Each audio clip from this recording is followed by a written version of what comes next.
I still remember the way my mom's voice cracked when she said, "I never wanted you to be a burden." Her words cut through the cold night like a blade, and I didn't know how to answer. I just walked out into the darkness, not knowing that in 2 hours, my world would shatter, and I'd get a call from a stranger that would change everything. At Saloup, I was used to walking on eggshells around my family. The house we lived in, tucked away in a small town with long, empty streets, was a place of quiet tension. My mother's moods were as unpredictable as the weather, and my brother's whispers often felt like silent threats. I learned to keep my thoughts to myself, to stay out of the way, to remain unseen, until that night, the night I would find out just how far my mother's anger could push her. The light from the kitchen dimmed as the sun sank lower, casting long shadows that stretched across the floor. The radio in the corner hummed softly, a familiar voice, but the words didn't matter. It was the silence that was growing, pressing down like the thick, heavy air before a storm. The floor creaked underfoot, and I could feel my breath catch in my chest, as if it, too, had begun to hold its breath. Dinner had already been late, and I knew it would be. It always was. My mom didn't bother to explain anymore, and I didn't ask. She sat at the table, her hands clasped around her cup of tea, staring out the window, not really seeing anything. Dad's chair was empty, again. The one thing I could count on was that he'd never be there for these small, everyday moments. It was like he'd chosen the silence, too, picking it over the noise of us. I wasn't sure if I hated it, or if it had just become a part of who we were. My brother Ben was in the kitchen rattling dishes around. He was trying to make something for himself, something quick. The way his fingers gripped the utensils, the tension in his wrist, I knew he was waiting for the inevitable. He wasn't saying anything, but I could see it in his eyes, the way he held himself, like he was holding something back, something that was just about to spill over. I sat there in my chair, watching him, watching my mother. The room felt too small, even though we all kept to ourselves. The clock ticked, louder than it had any right to. The minutes ticking by, and I couldn't shake the feeling that something was about to break. Ben slammed a pan onto the stove. The sound rang out, sharper than it needed to be. I didn't look up, but I could feel my heart pick up pace. The air was too still. It always was right before a fight. Ben shifted, stepping closer to the table. His shoes scraped softly against the floor as he leaned against the wall. "Mom," he said, his voice low like he was testing the water. I didn't like the way he said it. She didn't respond, just sipped her tea. The only sound between us, the quiet clink of porcelain on porcelain. Can processed. He tried again. "Mom, why do you always do that?" I didn't need to hear more. I could feel my stomach tighten.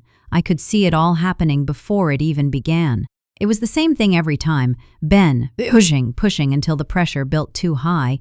And then, there it was, the breaking Helen. And then, there it was, the breaking point. "I don't do anything," she said, her voice too calm, too controlled. And I could tell she was already on the edge. The words hung in the air, heavy, like they were just waiting to fall. Ben took another step, his eyes narrowing, frustration evident in his jawline. "You never listen. You're always on your own, pretending like we don't exist." I could feel the heat rising from him like he was setting something off. My palms started to sweat, but I didn't move. I didn't want to. I didn't want to be the next target. "Why do you always act like I'm the problem?" he shot out. There was a beat of silence, too long, too still. Then she spoke, her voice barely a whisper. "You're not the problem, Ben. You never were." The words fell between us, but they didn't feel right. The air thickened with something I couldn't name. There was more to it, always more. And then, like it had been waiting for the right moment, it happened. My brother turned toward me. His eyes were wild, but there was something else there, something darker. "And you, don't you see it? You're always quiet, always hiding behind everything. What do you think that does to her?" I froze. The words slammed into me like a wave. I hadn't seen it coming, not like this. I didn't expect him to bring me into it, but here I was, right in the middle of their storm. And my chest tightened. I knew what was coming next. It wasn't a loud outburst that broke it. It wasn't a shout or a slap or any of the usual things. It was just a small, cutting sentence that made my mother's face twist, her eyes darken. "Chick, she never wanted you," Ben muttered under his breath, but I heard it. "Strashivsham starred." "Yeah, she never wanted you?" But I heard it, and I felt it. That, the Marmon here, and the way he said it, like it was the truth, like it was always the truth. And I saw my mom's face, the way her expression changed. Her hand gripped the teacup so tightly I thought it would break. The silence that followed was unbearable. Everything in the room seemed to pause. Even the walls felt like they were holding their breath. She slowly set the cup down. "What did you just say?" Her voice was low, dangerously calm. "Yeah, Ben didn't flinch. He didn't back down. I said she never wanted me. You just pretend." "You've always pretended." The words landed with a quiet thud, and then the quiet was worse than before. My mother didn't move for a long moment. Her eyes never left Ben's, and for the first time in so long, I saw something in her I hadn't seen in years. It wasn't anger, it wasn't sadness, it was something colder. I wasn't sure what to do, where to look, how to breathe. I felt myself shrinking, like the air around me was closing in. I wanted to leave, wanted to disappear. But I couldn't. I was stuck between them, stuck in this house, stuck in the echoes of their words. Her eyes flicked toward me, and for just a moment, I thought she saw me. Really saw me, in the way I always wanted. But it passed too quickly. She turned back to Ben, her voice barely above a whisper. "You don't know anything." Ben stood there, silent, and the room was heavy with what had just been said. The wind outside picked up, a soft howl through the trees, but it felt distant. The house felt far too small for us, like it was holding something we weren't ready to face. I didn't say anything. I just sat there, my hands in my lap, trying not to think of the words Ben had said, trying not to hear them. My heart beat slow, like it was tired of beating at all. The storm had arrived, and now there was nothing to do but wait for it to pass. Outside, the rain started, soft at first, then heavier, beating against the windows. The room felt colder, the walls pressing in. And I wondered, as I sat there in the quiet after the storm, if anything would ever be the same again. The streetlight flickered as I stepped off the porch, the cold night air biting through my jacket. I could feel the pavement under my feet, like it wasn't mine anymore. The house behind me loomed like a stranger, its windows dark and empty. I didn't look back. The silence between us felt louder than any argument, pressing on my chest. I could hear the hum of the wind and the soft shuffle of my footsteps, but nothing else. The world outside was different in the dark. It always felt like this when the sun went down and the quiet crept in. But tonight the quiet wasn't peaceful. It was heavy, thick, like a weight I couldn't shake off. The house I had called home for years now felt like a distant memory, as though the walls were closing in, turning their back on me. I walked down the street slowly, each step echoing too loudly in the empty night. The cold was sharp against my skin, biting at my face, but I didn't care. I welcomed it. It was the only thing that made sense, the coldness that cut through everything, even the hurt. "Jo?" My mom's words still hung in the air like smoke-stapaptoffersekt hängstabrote förtamp takotterha. My mom's words still hung in the air, like smoke. "I never wanted you to be a burden." The way she said it, like it was a truth, like it was something I'd always known but never admitted. I tried to push it away, but it wouldn't leave. Every streetlight I passed seemed to blink in rhythm with the pulse in my head. I tried not to think about it, but it was there, in every crack in the sidewalk, in every gust of wind that tugged at my jacket, in the emptiness of the night. The houses around me, once familiar, now felt like strangers' homes. Their windows were dark, their yards still, like they had all turned their faces away. It was strange how the same places could feel so different when you weren't at home anymore. The street I had grown up on suddenly seemed to stretch endlessly, like it never ended. Like I had wandered into a place where I didn't belong. I kept walking. My feet didn't want to stop.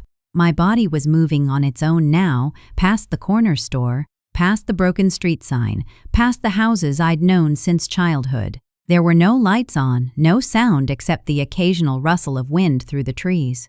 It was too quiet, and for some reason, the quiet felt worse than the shouting. I passed the park, the one with the swings where I used to sit for hours, staring at the sky. It seemed so small now, a patch of grass I could barely recognize. The swings creaked in the wind, and I stopped for a moment, watching them sway. I could almost hear the laughter of younger me, when the world hadn't felt so heavy, when everything hadn't started to break. But that wasn't me anymore. I wasn't sure who I was now. The words my mom said still rang in my ears, cutting through everything I tried to focus on. "I never wanted you to be a burden." The wind picked up, sending a chill down my spine, but it wasn't the cold that made my breath hitch. It was the weight of her voice, the finality in her words. She had said it like she meant it.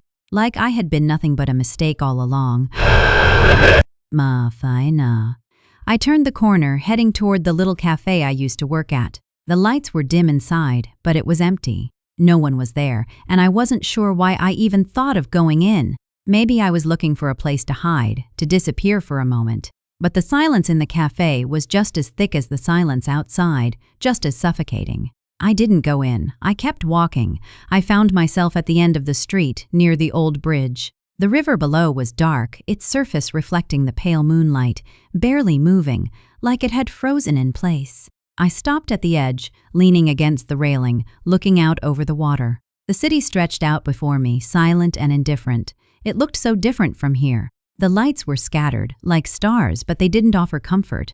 They only reminded me of how alone I felt. I could hear the soft rush of the water below, but it wasn't comforting. It was empty, just like the silence that surrounded me. Everything I had known, everything I thought I understood, felt like it was drifting away. The more I thought about it, the more I realized the night didn't feel like something new. It felt like an end. I closed my eyes for a moment, taking in the night air. It was cold, too cold. My breath fogged in front of me, disappearing into the nothingness. I wasn't sure what I was waiting for, something to change, something to pull me back to where I belonged. But nothing happened. The air stayed still, the river kept flowing, and I just stood there staring at it.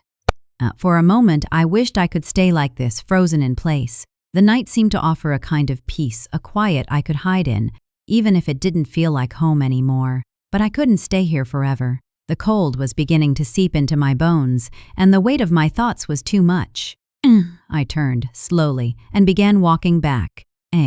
As I walked back down the street, the familiar sights felt a little more like home, though I wasn't sure why. The quiet still clung to everything, but it wasn't as suffocating now. The cold still nipped at my skin, but it wasn't the same cold as before. It wasn't the cold of abandonment. It wasn't the cold of silence. I walked past the park again, and the swings creaked in the wind. But this time, the sound didn't make me stop.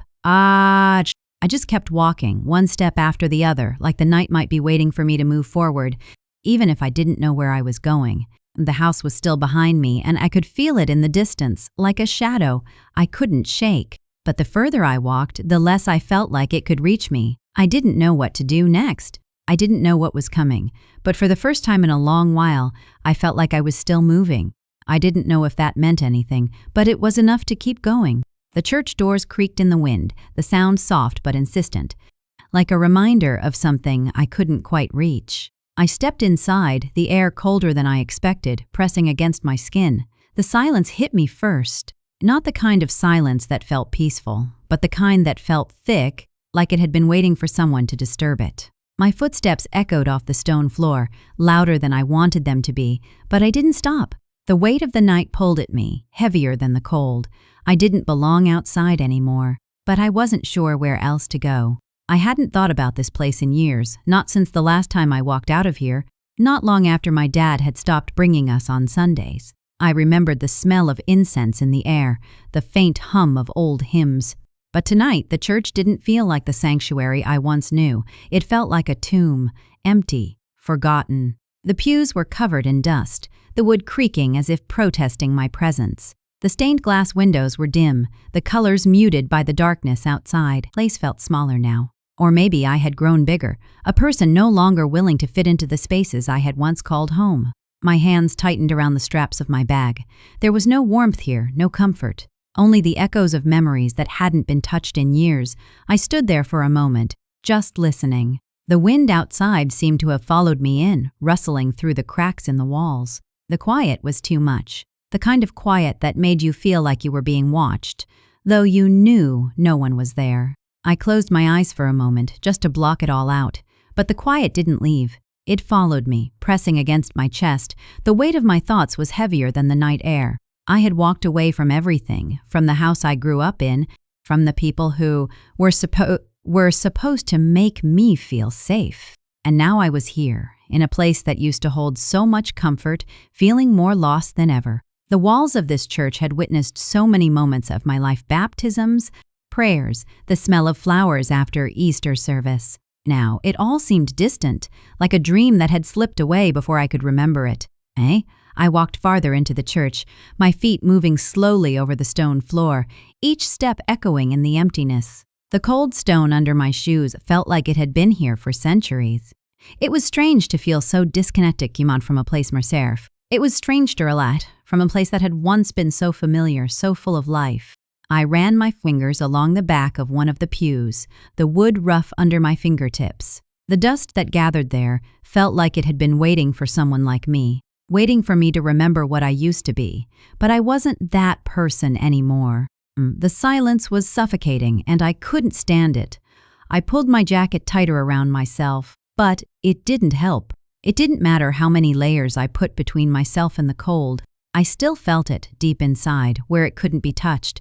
I didn't know how long I stood there, just feeling the emptiness in my chest, in the room. The quiet weighed heavier on me with every passing second. I turned to the front of the church, where the altar used to be. The candles had long since burned out, the gold that once glistened under the light now tarnished and faded.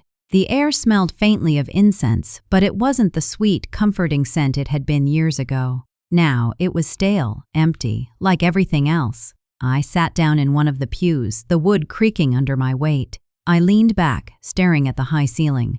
The beams seemed to stretch forever, but the space between me and them felt vast, like the distance between me and everyone I used to know, everyone I thought I could trust. I closed my eyes again, trying to escape the thoughts that flooded in. My mom's words echoed in my mind, like they had followed me into this place. I never wanted you to be a burden. So what a top.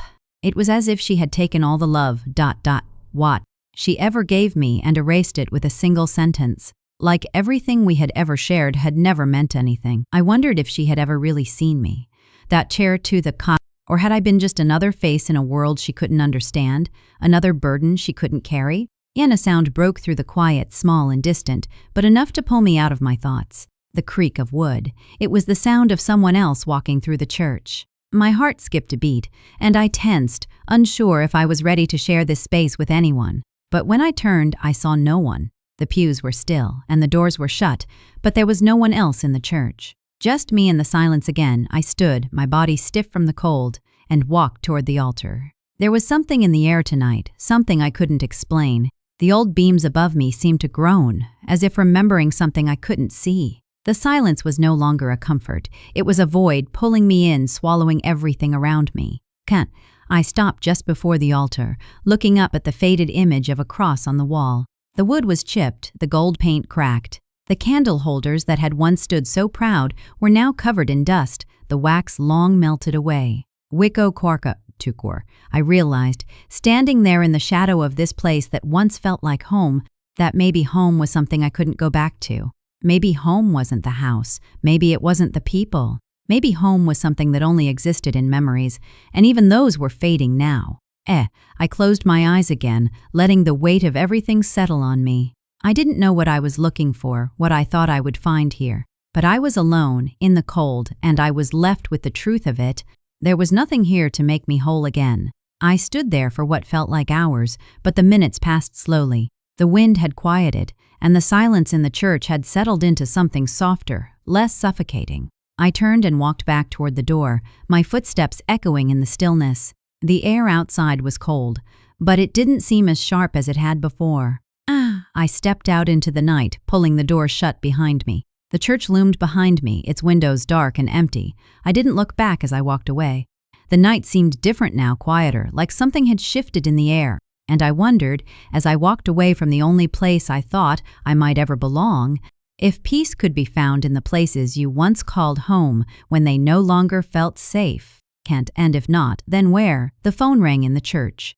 It was the kind of sound that felt too loud, one bat, like it had come from a place far away, but somehow still managed to reach me. I froze, one hand still on the door, the other clutching the edge of the pew. The bell of the phone echoed through the stillness, as if the silence in here had been holding its breath. I didn't know who would call, but the thought of it made the air even colder.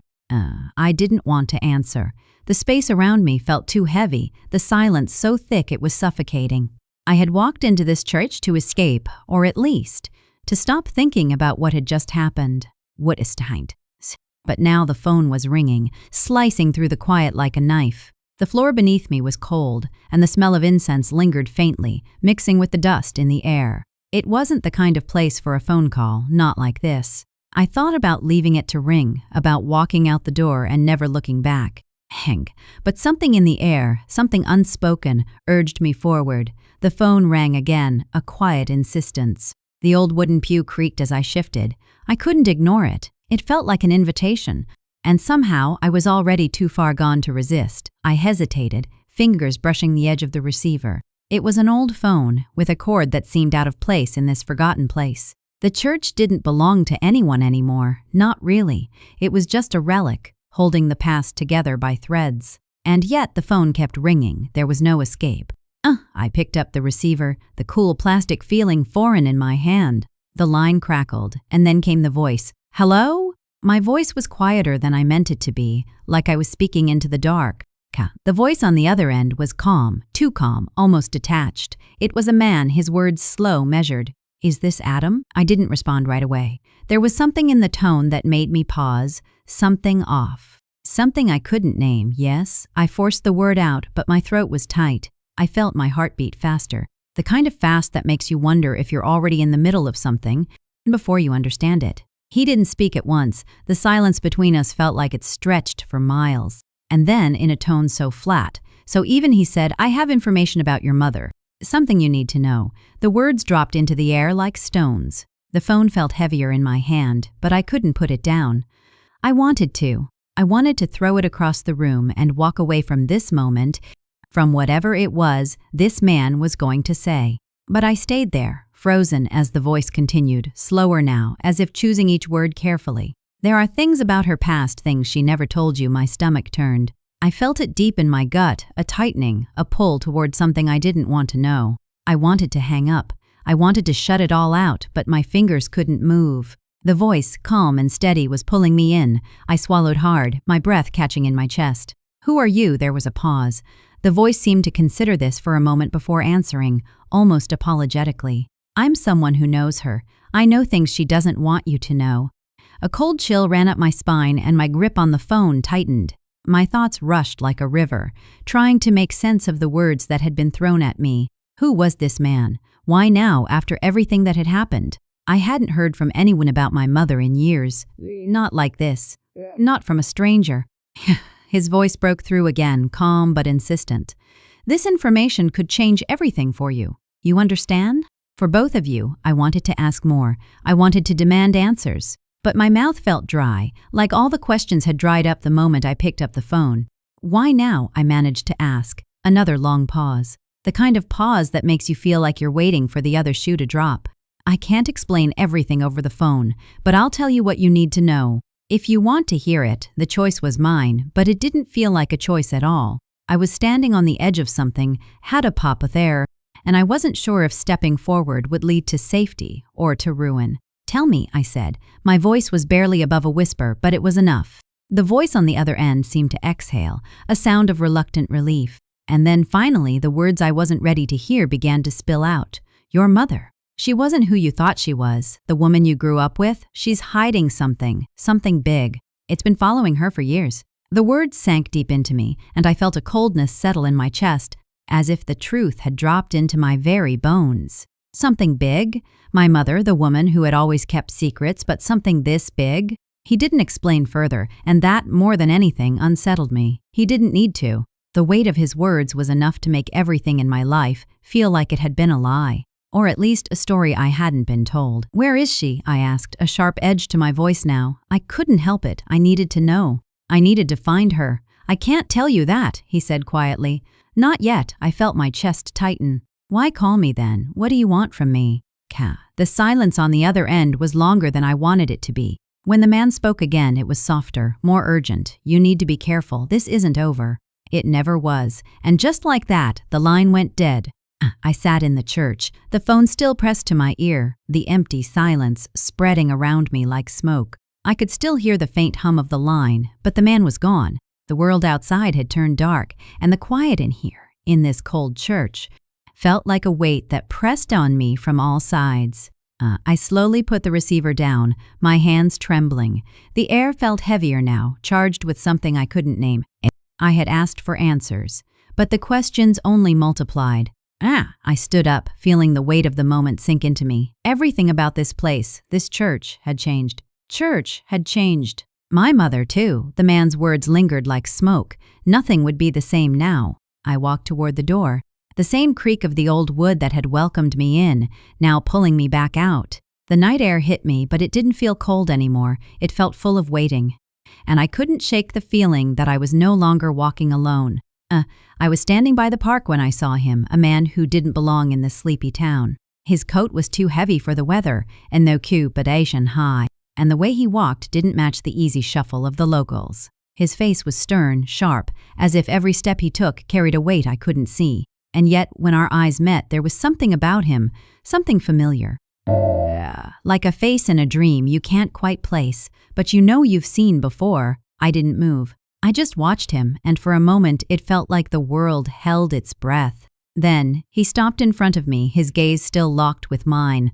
I hadn't expected this. Not today. Not after everything had already started to slip away. I was still trying to make sense of the phone call from earlier, still trying to piece together what had happened and what was yet to come. But now, here he was, this man with eyes like he knew me, or maybe even knew things about me I wasn't ready to hear.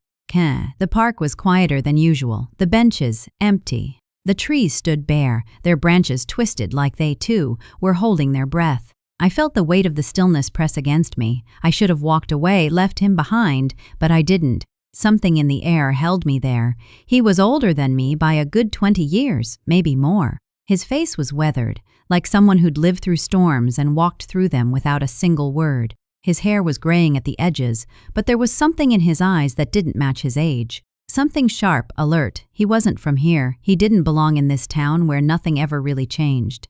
But he was here now, and I wasn't sure why. I opened my mouth, but no words came out. He didn't speak either, just stood there, waiting. The silence stretched long between us. I'm sorry, I finally said, my voice soft, hesitant. Do I know you?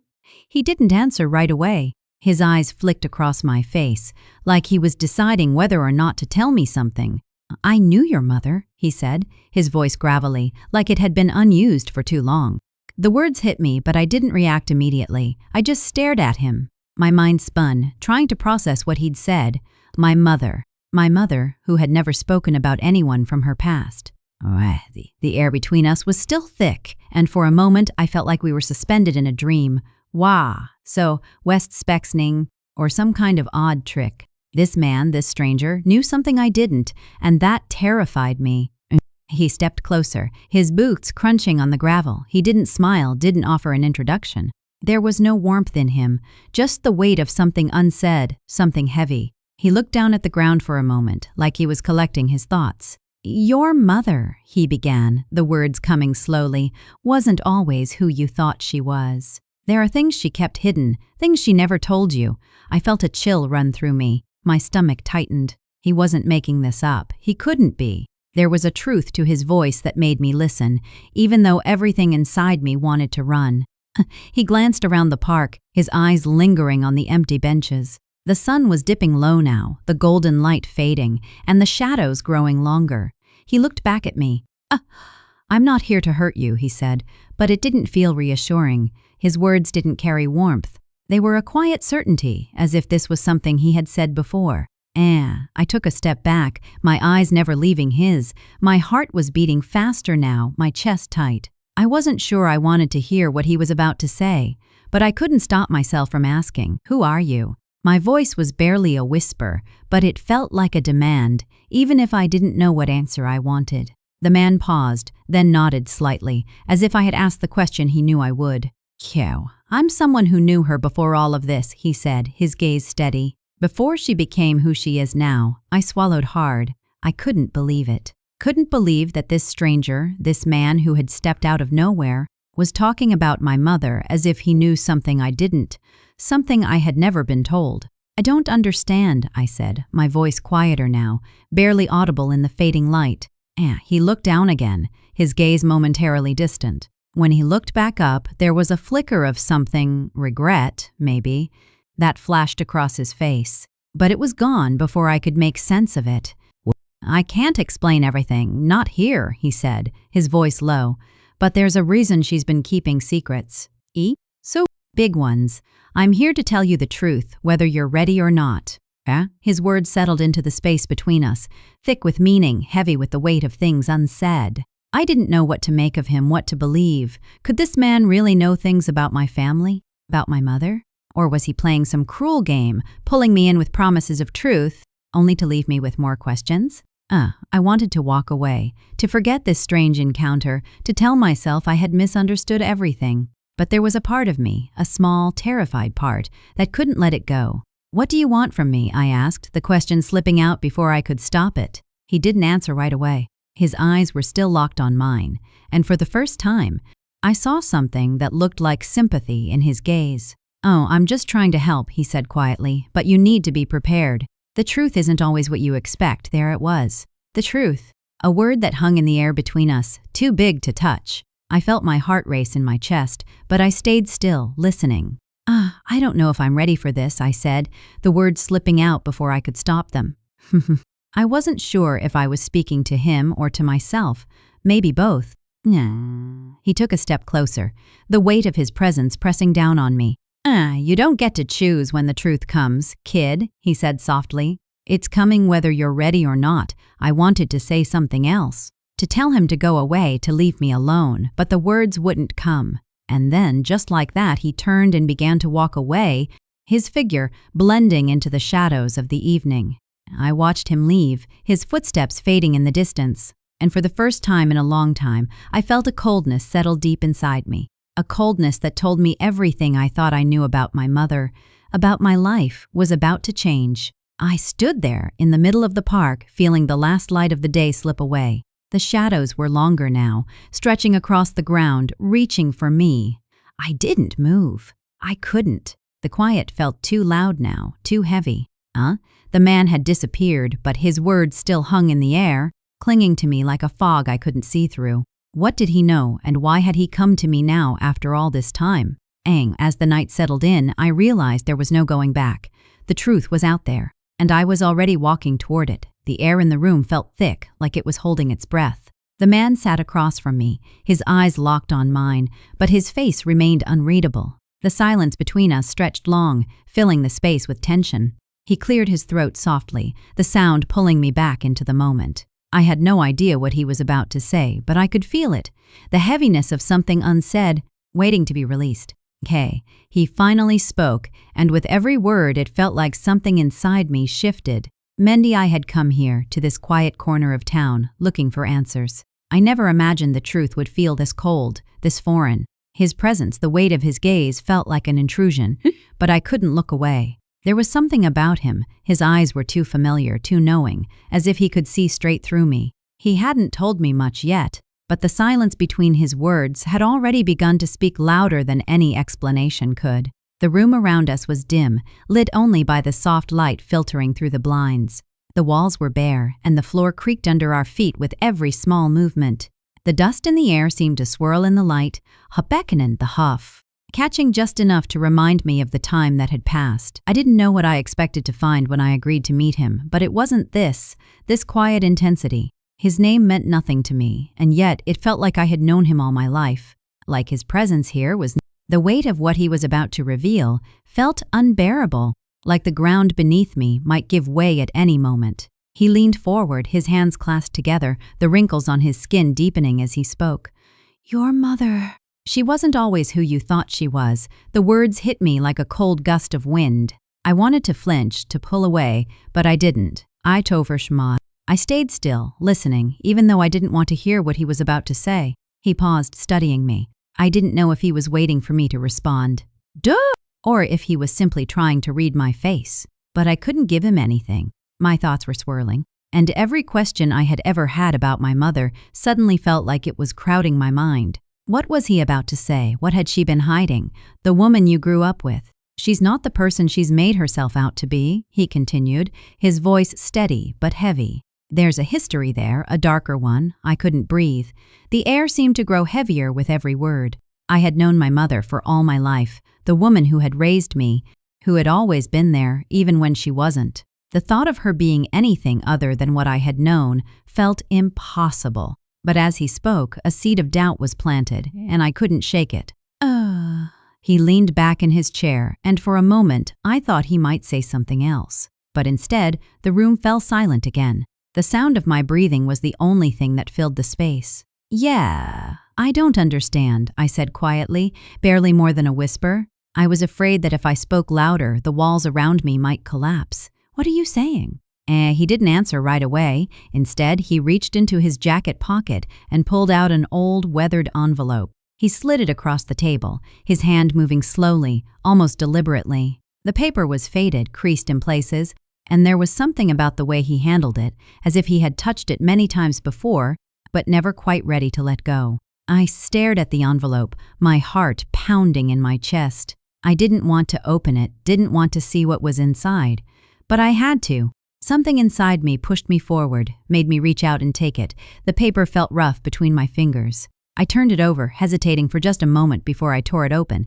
Inside, there was a single photograph. It was old, the edges worn and curled. I held it up to the light, but it didn't make sense. The people in the photo were strangers to me.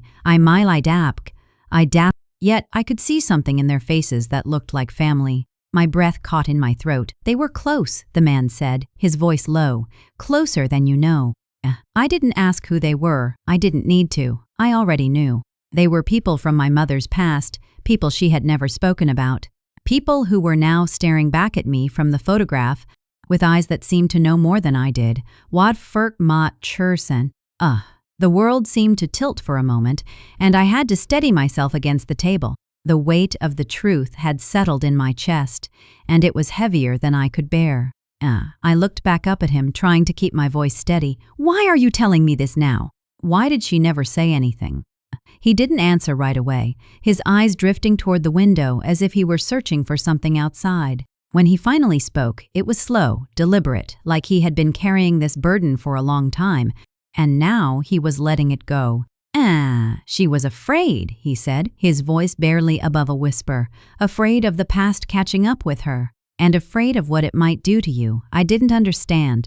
How could she have kept something like this from me? Something so big, so important? The man shifted in his seat, his hands now resting in his lap. "She's not the woman you think she is. The truth is buried deep inside her, and it's been eating away at her for years." The silence that followed felt suffocating. I couldn't breathe. My mind was racing, trying to connect the dots, trying to make sense of what this man was telling me. "How much has she hidden?" I asked, my voice trembling. I wasn't sure if I was ready for the answer, but I needed to know. He shook his head slowly, regret flickering in his eyes. "Too much, more than she could ever tell you. And now it's your turn to find out. But be careful, the past doesn't let go easily." "Was it Kisai?" I stood up, the photograph still in my hand, its edges frayed and curling. The man didn't move, didn't speak. He just sat there, watching me, as if he had already said everything he needed to. The light outside was fading now, and the room felt colder. The weight of the photograph in my hand seemed to drag me down. The reality of what I had just learned settling deep in my bones. I didn't know what I was supposed to do with all this. I Ferris browed. What was I supposed to do with a truth that had been buried for so long? What was I supposed to do with the pieces of my mother's past, pieces I wasn't sure I wanted to find? But I couldn't walk away. Not now. I stepped toward the door, the man's eyes still on me. The air outside felt like it had changed too. Everything had shifted, and I wasn't sure how much of it could ever go back to what it was. But I had to keep going, even if I wasn't sure where it would lead. The box sat in the corner of the attic, its edges soft from years of neglect. I hadn't planned on opening it, but something kept pulling me toward it, like the past had reached out and gently tugged at my sleeve. Dust settled thick on the lid, and when I touched it, a thin cloud rose in the air, hanging like a memory I wasn't sure I was ready to face. The air in the attic was musty, the smell of old wood and forgotten things thick around me. I opened the box. Inside, there were pieces of a life I hadn't known I would find. Letters, photos, fragments of a past I had never been meant to uncover. The attic felt suffocating, the light dim and barely enough to see by. The boxes around me were filled with things that once held meaning: old blankets, clothes that had been outgrown, knickknacks from years gone by. But this box, it was different. I could feel it the moment my fingers brushed against the faded cardboard. It felt like it had waited for me, like the past had been patiently lying in wait, just waiting for me to come looking. I sat down on the dusty floor, the box opened before me, and my heart was beating louder than it should have been. I wasn't sure what I expected to find, but whatever it wasn't this. The first thing I pulled out was a stack of old photos, edges curled, faded by time. Faces I didn't recognize stared back at me, some smiling, others serious. But one thing was clear. They were connected by something I hadn't been told, something I didn't understand. I could feel the weight of the photographs in my hand, like they were trying to tell me something I wasn't ready to hear. The air felt colder, Nhai Bershama shate fans and sep the session in the haft. The air felt colder, and I couldn't shake the sense that I was intruding. But I couldn't stop now. The past had opened itself up, and I couldn't ignore it. I was standing on the edge of something bigger than me, something that had been hidden, buried, for so long. As I shuffled through the photos, I found a letter, its paper thin and yellowed. My fingers shook slightly as I unfolded it, the words too familiar in their tone, but completely foreign in their meaning. It was from a man I didn't know, written in a script I didn't recognize. The handwriting was sharp, hurried, as if the words had to be spilled out quickly before they were lost to time. The letter spoke of secrets, of things my mother had done, things she had kept locked away. I didn't understand most of it, names, places, events that seemed so distant, so disconnected from the woman I had known, that it all felt like some cruel joke. And hausin sai starisa, and naturpatlation semino. But the more I read, the clearer it became. My mother had been hiding something darker than I had ever imagined. The words blurred in front of me, and I forced myself to take a slow breath. I set the letter down, trying to focus on the photos again, but they didn't offer comfort. They only deepened the questions swirling in my mind. I stared at a picture of my mother, young and smiling, holding a child I didn't recognize. The child had her eyes, but the face was unfamiliar, strange. I hadn't seen this person before. Who were they? Why had my mother never spoken of them? The questions swirled in my mind, louder now, pressing against my chest. There was no turning back now. The past was spilling out, and it was like I couldn't stop it. I kept digging, pulling out more letters, more photos, more fragments of a life that had been hidden away for far too long. With each discovery, a cold splash of reality hit me, harder than the last. My mother's life before me, before us, was a mystery I hadn't been ready to solve. I couldn't sit there any longer, surrounded by the pieces of my mother's past. I stood up, the box still open at my feet, and walked down the stairs, the weight of everything I had just uncovered sitting heavily in my chest. I needed answers. I needed to confront her. The house felt different now. The familiar walls, the creaking floorboards, everything was suddenly filled with shadows, as if the house itself had been holding secrets of its own. I didn't know how to make sense of everything, how to fit the puzzle pieces together, but I had to try. I found myself standing in the living room, staring at the spot where my mother had always sat. The old armchair by the window, worn with years of use, it had always been her place. The sun would filter through the curtains in the morning, and she would sit there, reading, sipping tea, and the house would feel like home. But now, all I could feel was the distance, the space between what I thought I knew and what I had just learned. I couldn't wait any longer. I needed to ask her. I needed to understand. But when I turned to reach for the phone, I hesitated. What if she wasn't ready to tell me? What if there were things she could never say, things that were too buried, too painful? I took a slow breath, and instead of picking up the phone, I walked to the door. I couldn't do this from a distance. I had to see her. I had to look into her eyes and ask the questions that had been buried for so long. And maybe, just maybe, I would finally understand the pieces that didn't fit. The house seemed quieter now, emptier. The air felt colder, like it was holding something back, waiting for me to come back inside. I walked out onto the porch, the evening air sharp against my skin. The streets were quiet, and the soft hum of distant cars was the only sound. I felt the weight of the box in my hands, the letter still crumpled inside, the photograph battered inside my...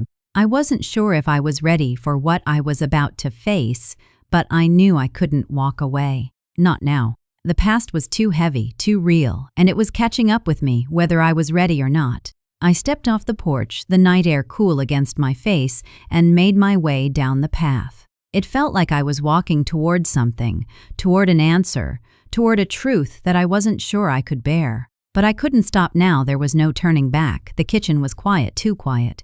The clock on the wall ticked louder than usual, each second stretching into the next, thick with silence. My mother sat at the table, her hands folded neatly in front of her, her eyes fixed on the faded tablecloth.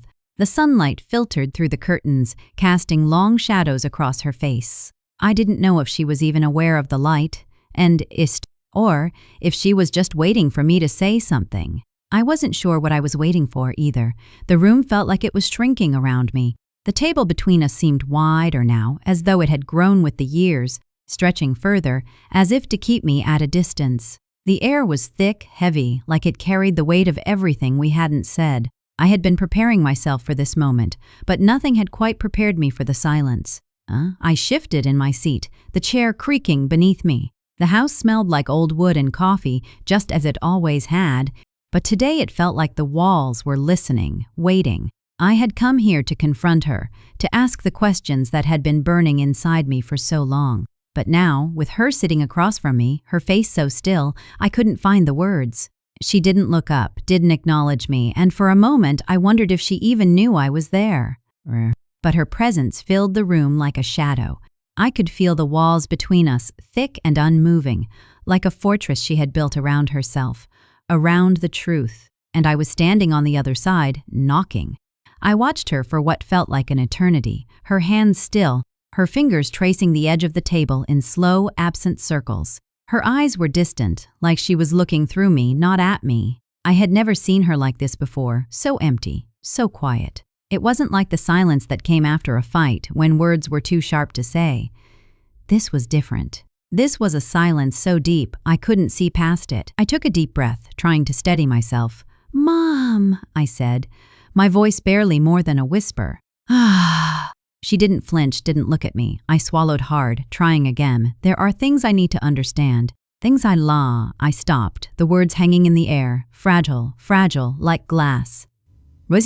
I wasn't sure what I was asking, or if I even knew how to ask it. I didn't know if the truth would make a difference, if it would change anything, but I had to know. I couldn't keep walking through life with all these questions, all this space between us. She shifted slightly in her chair, but didn't look up. Her lips were pressed together, a tight line, and I felt a pang in my chest. She wasn't going to speak. I knew that now. She wasn't going to give me anything. I leaned forward, the floor creaking under me, and I forced myself to meet her eyes. "Why won't you talk to me? Why won't you tell me the truth?" The words stung more than I expected. They felt too loud in the quiet room, too raw. I wished I could take them back, but once they were out, there was no going back. She didn't react, didn't move. Her eyes stayed locked on the table.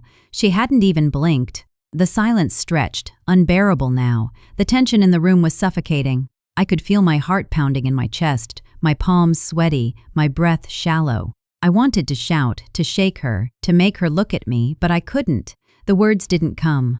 I couldn't break the quiet. I stood up slowly, the chair scraping against the floor, the sound sharp in the stillness. I walked over to the window and looked out, but I couldn't focus on anything. The world outside was just as quiet, just as still. The sun was setting, the sky turning soft pink and gold, but I couldn't see the beauty in it. Not now, not with this weight between us. I turned back to her, still sitting there, still so still. The air in the room felt heavy, thick with things unsaid. My mother hadn't moved. She hadn't even lifted her head. It was like she had vanished, leaving only a hollow shell behind. Mom, please," I said again, my voice shaking now. "I just need to know what happened. I need to understand why you never told me, why you kept everything from me." Her lips trembled, but she didn't speak. The words, the answers, were right there, just behind her eyes. I could see them, could almost reach out and take them, but she wouldn't let me. She wouldn't let herself. I felt something break inside me, like a glass shattering. The anger, the hurt, the confusion, it all mixed together, swirling inside me. I didn't know who she was anymore, or who I was in relation to her. All I had ever known about her, about us, had been built on something that now felt fragile, brittle. And yet she didn't move. The quiet stretched on, thick and unyielding. I sat back down, the chair creaking beneath me. My legs felt too heavy, like they weren't mine to control anymore. I didn't know what to do with the silence, with the space that had opened up between us. The room was so quiet now that it felt loud. The ticking of the clock, the faint sound of the wind outside, the soft creak of the floorboards beneath my feet, all of it felt too much. I wanted to scream, to make the world hear me, but I couldn't. I glanced at her again, but she still didn't look at me. I wondered if she even knew I was there, if she even remembered who I was. I had spent my whole life trying to understand her, trying to fill in the spaces she left behind, but I was starting to realize that there was no understanding her. There was just the quiet. I stood up again, slowly, but I didn't leave. I couldn't. The door was right there, but I didn't know if I could walk through it. Not yet. Not without knowing. Cal? The walls of the room seemed to close in on me, the air heavier than before. I took one last look at my mother, still sitting there, her hands still folded. The silence between us was a chasm, too wide, too deep, and I realized that maybe, just maybe, some truths are too heavy to carry. Maybe some silences are never meant to be broken. I sat by the window, watching the rain fall softly against the glass. The world outside was blurry, the raindrops dancing in the wind, tracing patterns across the surface. But inside it was still. The weight of the silence pressed in, thick and heavy. I didn't want to move. Didn't want to think about what I had learned. Didn't want to think about what I had learned. I ran my fingers over the envelope in my lap, the edges worn from where I had held it too long. The past was still fresh in my hands, but the more I held it, the heavier it became. The house was quiet now, the way it always was after dinner, when the last of the daylight faded and the shadows filled the corners. My mother was in her room, and the silence between us felt wide, almost unnatural. The words that man had spoken, so calm, so clear, echoed in my mind, each one carrying a weight I wasn't ready to bear. I wasn't ready to bear. My mother's past had been a story told in pieces, fragments that never seemed to fit together. And now I had the truth, all of it, laid out in front of me. Har I fazamai. But it didn't feel like a gift. It felt like a burden, a weight pressing down on my chest, heavy and suffocating. I had thought I wanted to know. I thought I could handle it. But now that I had it, now that the darkness of her past was filling the spaces between us, I wasn't sure I could carry it. I wasn't sure I even wanted to. My fingers tightened around the envelope. The coldness of it in my hands made the room feel colder. The more I learned, the more I felt like I was unraveling something that couldn't be put back together. The rain outside was soft, but it sounded loud in the stillness of the house. It was a rhythm, a pattern that I couldn't ignore. The steady drip of the rain against the window matched the steady drip of questions that had been filling my mind since I had discovered the truth, and I couldn't stop them. The weight of the knowledge was pulling me down, and I didn't know how to set it down, how to let it go. I didn't know if I even could. I stood up, the envelope still clutched in my hand, and walked across the room. The floor creaked under my feet, each step heavy, slow. The door to my mother's room was ajar, the faint light from the hallway spilling in. She was sitting by the window, her back to me, her hands folded in her lap. The silence between us was suffocating, as if everything that had been said, everything that had been learned, had already been swallowed by the walls of this house.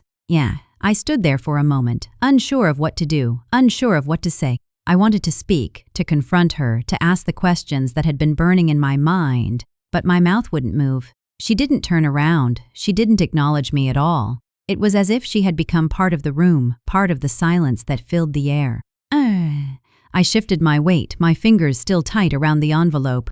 The air felt thick, as if the weight of the truth had settled between us, filling the space until there was nothing left to say. I felt a strange sense of guilt, like the truth had already done its damage. But how could I ignore it? How could I turn away from what I knew now?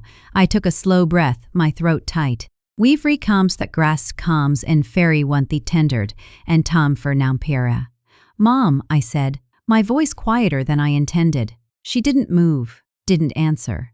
Mom, I know what happened. Her shoulders tensed just slightly, but she didn't turn to face me. The silence stretched again, longer this time, and I could feel it in my bones. The room felt smaller now, the walls closing in on me. I had spoken the words, but I wasn't sure what I was asking. Why didn't you tell me? I asked, my voice breaking the silence again.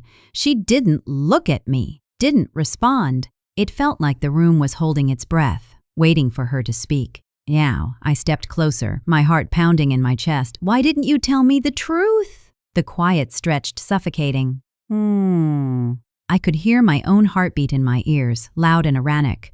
My fingers trembled around the envelope. I wanted her to speak. I needed her to speak. But she stayed still, like a figure carved from stone, her back turned to me, and then, finally, she spoke. Her voice was soft, distant, but I could hear the tremor in it. Some truths are too heavy to carry, she said, her words barely above a whisper. Some things should never be spoken. I felt a coldness wash over me. Her words, so simple, so quiet, felt like they had pierced through everything. I took a step back, my breath catching in my throat. The weight of what she had said settled on me, heavier than anything else I had learned.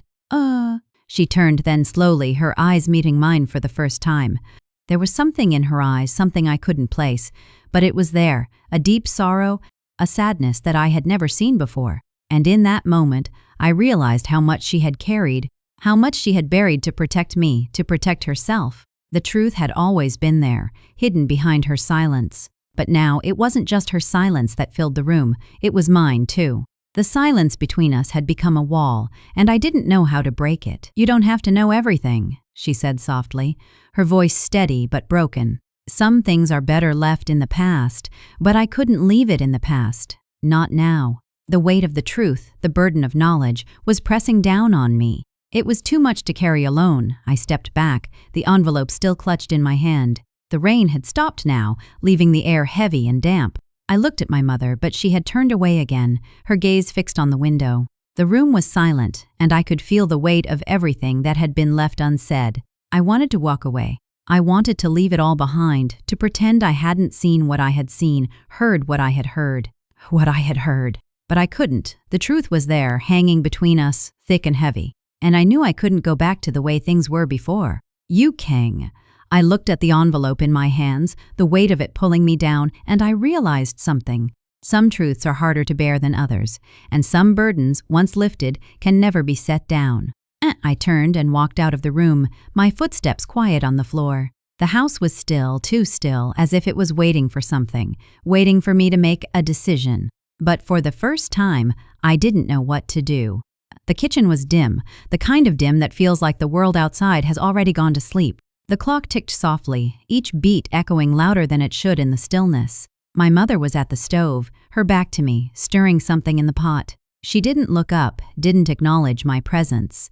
I stood there for a long moment, the words I had been rehearsing slipping from my mind, lost in the quiet. The space between us felt too wide, too deep. I wanted to speak, but something held me back, like the air in the room was thick with the things we had never said. I had walked into this kitchen with a purpose, but now, standing in the doorway, the weight of the moment felt too heavy. The house was familiar, but tonight it felt different. The walls, the table, the chairs, they all seemed like strangers, like props in a story I couldn't understand anymore. The tension in the room was palpable, like the space between us had been stretched too thin, about to snap.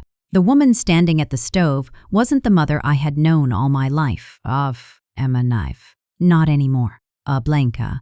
Her hands moved mechanically, stirring, but her face was empty, blank. I could hear the soft hum of the refrigerator, the slow drip of water from the faucet, but nothing felt real. The silence hung in the air, thick and suffocating. I had spent my whole life trying to piece together who she was, trying to understand the spaces between her words, between her smiles. But now, in the silence, all I could feel was the distance.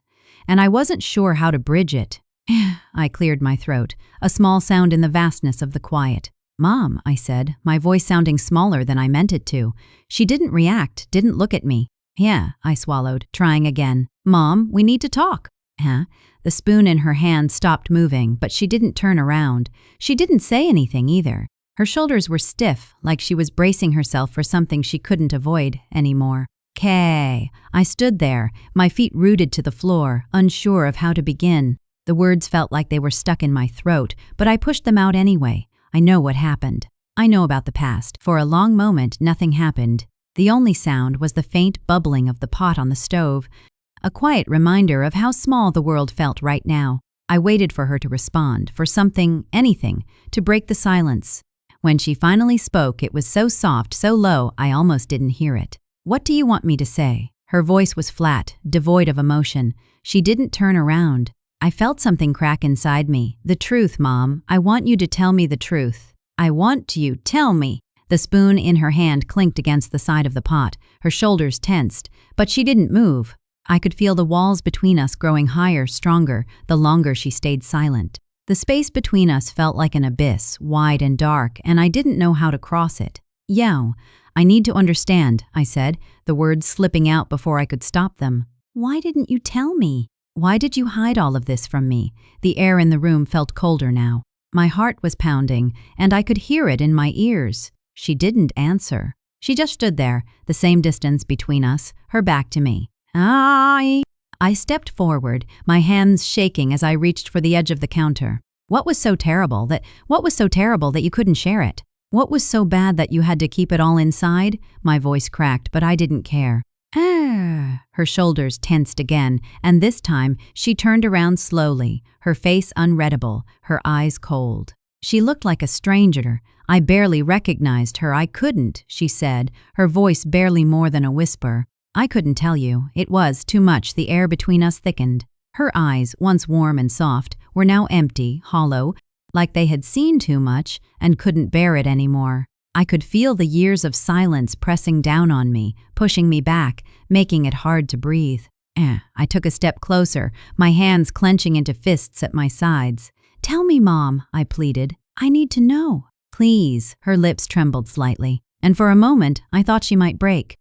But instead she stood still, her eyes distant. She opened her mouth to speak, but nothing came out. I never wanted to hurt you, she finally said, her voice breaking, but some things are just too painful to remember, too painful to share. Her words were slow, each one heavier than the last. I felt my chest tighten, and for a moment I didn't know what to do with the pain. The truth, whatever it was hanging in the air between us like a shadow, and I wasn't sure I could face it. The room fell silent again. The space between us had never felt wider. I stood there, feeling the weight of everything she had just said, everything she hadn't said. It felt like a heavy fog, thick and suffocating. I wanted to reach out to her, to close the distance, but I couldn't. The silence was too deep. I turned and walked to the window, looking out at the darkening sky. The world outside was quiet, peaceful, but the stillness in the house felt like it was swallowing me whole. Yeah, you don't have to forgive me, she said softly, her voice trailing behind me. But you have to let me go. Her words were like a weight on my chest. The truth was there, staring me in the face, but I wasn't ready for it. I didn't know how to carry it. I stood by the window for a long time, watching the dark sky stretch above me, my mother's words echoing in my mind. I wasn't sure what I was supposed to do with all of this, with the truth that had been uncovered. I wasn't sure I could forgive her, but I wasn't sure I could walk away either. The house was quiet, but the air was full of things unsaid. And for the first time, I wasn't sure how much longer I could stay in the silence. The night had settled into a heady quiet, the kind that weighs on your chest, making it hard to breathe. I stood on the porch, looking out at the empty street. The light from the street lamp flickered in the distance, casting long shadows on the pavement. The cold air wrapped around me, biting at my skin, but I didn't move. It felt like the world had stopped, waiting for something to happen. My breath came out in slow, visible clouds, the only sound in the dark. I wasn't sure what I was waiting for, an answer, a sign, or just the courage to make a decision. The house behind me felt like a weight I was carrying. I could hear the faint hum of the refrigerator inside, the low sound of the house breathing as it settled. I had spent so many years here, years that felt like they were stitched together with silence, questions that never found answers. I had thought I was living a life built on something solid, something true. But now, standing here in the cold, I realized it had all been built on something I didn't understand, something I hadn't been ready to see. The past was heavy, pressing down on me. Every step I took seemed to echo in my chest, and I wondered if I could ever move without feeling its weight. What had I uncovered? What had I learned that could ever make up for the years of doubt, of not knowing? I turned back to the door, my hand on the handle, the weight of what lay behind it pulling me in. Inside, I knew my mother was there, still, silent. She had always been silent about the things that mattered most. And now I was standing at the edge of everything. I could walk away, leave the past behind. Or I could stay and try to rebuild something from the wreckage. Yeah, but could you rebuild when the foundation was nothing but sand? And could you truly let go of a burden that had been with you your whole life? I walked back into the house, the door creaking softly behind me as I stepped inside. The kitchen was dark, except for the light from the living room, casting soft shadows against the walls. I could hear the soft ticking of the clock, a rhythm that had always been there, always steady. But tonight, it felt different. The sound seemed louder, more pronounced, like a reminder that time was slipping away, and the decision had to be made. I walked slowly down the hallway, each step feeling heavier than the last. My mother's room was at the end of the hall, and I stopped in front of the door. My hand rested on the frame for a moment, my fingers brushing the wood, the familiar texture grounding me. The past was here, in this house, in these walls, and I couldn't run from it anymore. I took a deep breath and pushed the door open. She was sitting in her chair by the window, just like before. The same stillness in her, the same blankness in her eyes. She hadn't looked up when I entered. She never did. I stood there for a moment, watching her, waiting for something, for her to speak, for her to break the silence. But nothing came. I couldn't wait any longer. I took a step toward her. "Mom," I said, my voice low but steady. "I can't keep living like this. I can't keep pretending I don't know what's been hidden." She didn't answer. Her eyes didn't leave the window. The silence was louder now, more suffocating. I stepped closer, closer than I had ever been before. "You've been hiding so much from me, from everyone. I need to understand why. What are you so afraid of?" Her eyes flickered for a moment, but she still didn't speak. The seconds dragged on, the silence becoming more unbearable with each passing moment. "Yup, Mom," I said again, a little more forcefully this time. "Please, tell me." She finally turned her head, her eyes meeting mine, but they were empty, like she had been looking through me all this time. She opened her mouth, but the words didn't come right away. I could see her struggling, see the weight of the words pressing down on her, as if they had been trapped inside her for years. "I didn't want to hurt you," she said. Her voice cracked, like she was speaking from far away. "I thought if I kept everything hidden, you'd be safe. I didn't know how to tell you. I didn't know how to let go of the past." Her words hit me, but not in the way I expected. I thought I was ready to hear the truth. I pierced on and froed, but hearing her say it, hearing her say that she had done it all for me, for my safety, made everything feel so much heavier. All these years, I had blamed her for the silence, for the things she never told me. But now, I could see that silence was her protection, a wall she built to shield me from the pain that had once consumed her.